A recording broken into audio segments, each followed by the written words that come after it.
Boa tarde, meu nome é Tomás Eu sou o Juliano.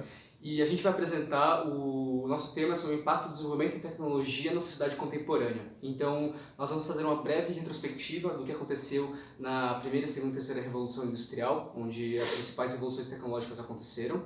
E para ter uma ideia de como que impactaram efetivamente o homem, tanto no seu trabalho como na sua vida social. E também iremos, a partir daí, elencar as principais novidades tecnológicas e levantar possíveis impactos que já estão surgindo e tendem a se desenvolverem ao longo dos anos. A Revolução Industrial teve como principal característica a mecanização da produção, ou seja, a passagem da manufatura para a maquinofatura. Isso se deu principalmente com o surgimento das máquinas a vapor, que utilizavam o carvão mineral para transformar em energia mecânica para movimentar as máquinas. Essa inovação tecnológica resultou em modificações sociais, políticas e econômicas extremamente grandes. Então, primeiramente, a fonte de riqueza migrou das atividades comerciais para as atividades industriais. A estrutura populacional mudou com um intenso êxodo rural, os camponeses indo para a cidade. O ritmo de trabalho passou a ser ditado pelas máquinas, então o trabalho artesão foi substituído pelo trabalho assalariado com uso de máquinas. E uma vez começou a ser o ritmo das máquinas que ditava a produção, começou a ter um abuso do poder, da mão de obra, ainda mais que era uma mão de obra com alta oferta, sem qualificação que vinha dos campos. Começou a haver abuso, então problemas sociais decorrentes disso muito grandes. E e esse todo o processo de mecanização expandiu-se ainda mais com a segunda revolução industrial, que houve o surgimento dos aviões, um aprimoramento dos meios de transporte e meios de comunicação. Então o mercado deixou inclusive de ser limitado e deu-se início à produção em massa, né? E além disso, pessoas que antigamente viviam sempre em um mesmo lugar, em uma mesma cidade, agora começou a haver muito mais movimentação entre as diferentes regiões do planeta. Então, dá para perceber com tudo isso como essas revoluções industriais, essas tecnologias que emergiram nessas situações impactaram fortemente o modo de viver da sociedade. A terceira revolução industrial, também chamada de revolução digital, ela ocorreu no final dos anos 50, final dos anos 70, até o final dos anos 70, e seus efeitos se estendem até o dia de hoje. Qual que foi o principal avanço? O principal avanço foi a eletrônica digital. Então, o que ocorreu? Ocorreu um aumento da capacidade de armazenagem e processamento de dados que não tornava o que era possível antes irrisório e culminou hoje nos microprocessadores. No início, claro, sempre as grandes empresas e grandes instituições, como governos e instituições de pesquisas, têm acesso a essas tecnologias e aos poucos vão sendo passados para a população por meio de produtos mais adequados. Por exemplo, o Microsoft Office foi um grande avanço, porque ele permitiu que as pessoas tivessem uma interação com software que era parecido com o trabalho que eles faziam anteriormente, eram planilhas, era visual. O primeiro PC foi uma grande mudança, porque não eram mais salas enormes que centralizavam toda a operação, eram pequenos dispositivos espalhados em diferentes escritórios. E os celulares, que aproximaram os indivíduos de uma forma que nunca antes tinha sido visto. Antes era uma questão de ser a pessoa e atender. Agora é uma questão de por que não. Existe um dispositivo que é no seu bolso que pode permitir a comunicação. A internet foi um grande pulo. Por quê? Primeiro, para as empresas que conseguiram, não precisavam mais tem intranets e não precisava com que um banco de dados centralizado, você podia deixar eles soltos em alguns lugares, acessar por meio da internet. E o principal impacto foi quando foi para o mundo social. Por quê? Porque quando tem, principalmente com a internet mobile, junto com celulares, houve a criação do perfil digital. E isso foi impulsionado pelas redes sociais. E o que é esse perfil digital? É a minha marca no aspecto digital. Quais os problemas? Primeiro, como você hoje está praticamente 100% do tempo disponível para comunicar, existe uma diminuição do espaço pessoal.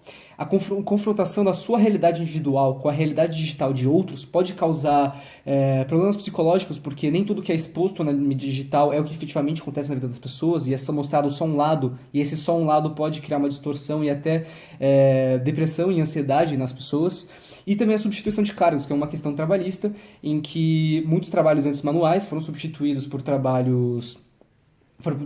computadores e pessoas que conhecem essa tecnologia, e ocorreu uma readequação de profissionais, sempre lembrando que em toda readequação de profissionais tem uma parcela que não consegue se realocar no mercado. Tecnologias que vem crescendo muito atualmente, que não poderia ser deixado de lado, é a inteligência artificial. Ela já existe desde 1958, esse termo, mas na época ela não tinha muita capacidade, não existia recursos tecnológicos para o seu crescimento. Hoje em dia, com a grande quantidade de volume de dados que a gente tem disponíveis, um avanço nos algoritmos e um aumento do poder computacional mesmo, em termos de armazenagem e processamento, a inteligência artificial conseguiu crescer muito. Mas o que é inteligência artificial? Basicamente é permitir o aprendizado da máquina. Então, é criar uma máquina com um determinado sistema, com um algoritmo que ele se ajusta, que ele melhora os resultados à medida que essa máquina e esse algoritmo vai operando. Então, basicamente, você aproxima, não é difícil, é muito forte dizer que chega a ser igual, mas aproxima o funcionamento da máquina ao raciocínio humano. Essa tecnologia tem potenciais de aplicação enormes, mas ela vem junto, claramente, com vários problemas, vários perigos, que justamente por isso tem que ser aplicada, posta em prática com muito cuidado, justamente para evitar aqueles problemas como ocorreu na primeira e segunda revolução industrial.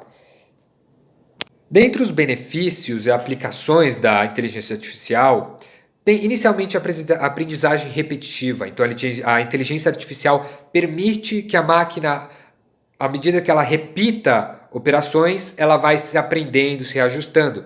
Então, é justamente isso. Ela tem um algoritmo de aprendizagem. À medida que vão entrando dados e ela vai operando, ela vai utilizando esses próprios dados para ajeitar o próprio modelo, melhorar seus padrões, detectar padrões e cada vez dar resultados mais precisos e coerentes com a realidade. Essa inteligência artificial não é necessário um produto único, ela pode ser utilizada em produtos que já existem, tecnologias que já existem atualmente, processa uma quantidade de dados enorme, como a gente vai ver, está extremamente ligada à Big Data, que vai ser falado mais adiante, e além disso, ela permite uma precisão de resultados muito altos, muito alta, como a gente nunca viu anteriormente. Machine Learning é um dos ramos da inteligência artificial. Como o próprio nome já indica, ele está relacionado a máquinas que apresentam um determinado tipo de algoritmo que permite que essa máquina, ao longo de sua vida, aprenda, melhore seus resultados, sua forma de operar. Exemplos atuais é o que não falta. Então, os carros autônomos, ofertas recomendadas como as da Amazon, do Netflix, análises automatizadas da opinião pública sobre determinados produtos e serviços, ou até detecção de fraudes, são exemplos de machine learning. O machine learning, por outro lado, ele tem seus perigos, né? Basicamente, eles estão relacionados ao quê?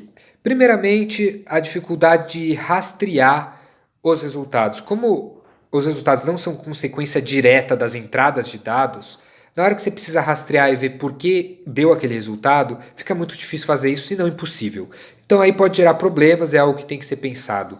Outro problema é a possibilidade de um machine learning englobar vieses.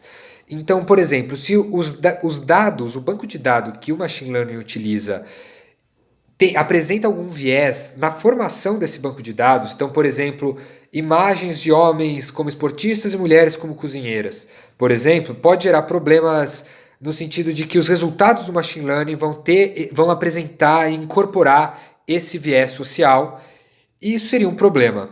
Por fim, também é que o machine learning o modelo criado pode não envolver todos os aspectos. Então, por exemplo, o machine learning que serve para realizar recomendações para o usuário. Se esse modelo não tiver incorporado preocupações com saúde, esse modelo não vai se preocupar. Então ele vai otimizar a função dele, mas ele não vai se preocupar com esse aspecto da saúde, podendo dar resultados que comprometam isso. Então também tem esse perigo no machine learning. A data é pautada nos 5 Vs. Então, variedade, então são dados vindo das mais diferentes fontes, das mais diferentes formas, dados não estruturados. Volume, quantidades enormes de dados, estamos falando de petabytes, acima de terabytes. Velocidade, por ter uma quantidade tão alta de dados e por ter fontes tão distintas, de formas tão distintas, precisa ter formas de processamento de dados não padrão, porque as formas padrões não dariam conta do volume de dados. Além desses dois, temos a veracidade, ou seja, o quanto efetivamente esses dados refletem a realidade, ou se eles são de alguma forma distorcidos ou podem levar a conclusões erradas, e o valor. Então, considerando que são dados que refletem a realidade corretamente, qual é o valor que esses dados, essas análises têm para o meu negócio. Bom, quais são os principais? Então, basicamente, o Big Data é uma ferramenta para as pessoas utilizarem, utilizando dados que geralmente não estariam disponíveis e você não conseguiria processá-los. Só que quais são os dois principais, as críticas? São duas. Primeiro, sobre a privacidade dos dados. Se eu estou andando na rua com o meu celular ligado na localização e esses dados são utilizados em análises, isso é uma certa forma de invasão da minha privacidade, de quem pertence a esses dados que são soltos na rede e que, de certa forma, me pertencem. E a segunda é a distorção dos dados. Por ser mais uma ferramenta, ela segue modelos, e esses modelos são dados a partir de hipóteses. Então, hipóteses não alinhadas com a realidade ou já em si que querem induzir ao erro, vão fazer com que o Big Data tenha insights que não refletem a realidade. E como os dados estão ficando cada vez mais intangíveis, é mais difícil você efetivamente ir mergulhar nos dados e entender se está correto ou não aquela análise. Bom, como foi visto até aqui, foi possível perceber que o desenvolvimento tecnológico pode ter diversas consequências na sociedade e muitas delas podem ser negativas.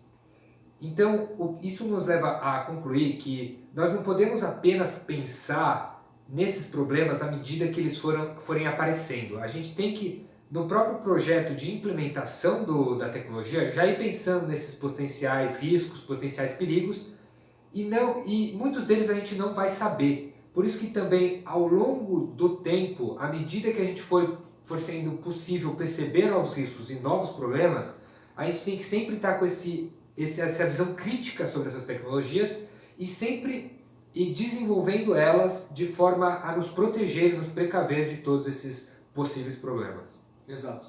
E além disso, a gente viu que toda mudança, toda revolução tecnológica acaba tendo um impacto tanto no meio de trabalho, social, econômico, e existe um tempo para que a sociedade se readeque. Então a gente tem que focar não só em quais são os problemas e quais são os lados positivos, mas preparar as pessoas para que elas estejam capacitadas a utilizar essa tecnologia no seu dia a dia, agregar mais valor para onde trabalham, na sua vida pessoal e, bom, na sociedade de uma forma geral.